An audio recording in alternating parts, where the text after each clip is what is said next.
हमारा के रात से जीती गईले भैया पवन सिंह काराकाट से गईले भैया पवन सिंह चाची मिलल बाटे खबर सुनो हमारा के रात से जीती गईले भैया पवन सिंह काराकाट से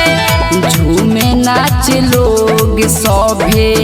गानावा बजाई के भाई भैया पवन सिंह के सभे देता रे बधाई बधाई भैया पवन सिंह के सभे देता रे बधाई बधाई भैया पवन सिंह के सभे बधाई बधाई होके निरदलिए भैया बनी गईले नेता काराकाट के जनता सभे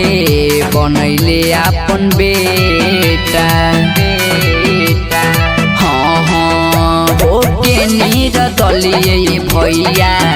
बनी गईले नेता काराकाट के जनता सभे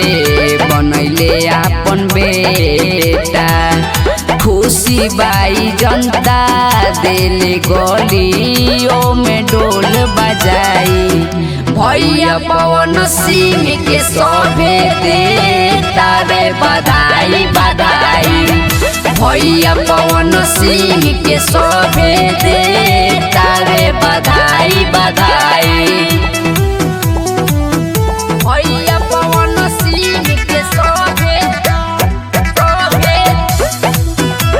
बधाई बधाई सगरो गली गली में पूजे उनकर नाम हो करी है विकास सारा कहेला कि श्याम हो सगरो गली गली में गुजे उनकर नाम हो करी है विकास सारा कहेला कि श्याम हो न कमी केहू के काम ऐसन दिहे कराई भैया पवन सिंह के सभे देता रे बधाई बधाई भैया पवन सिंह के सभे दे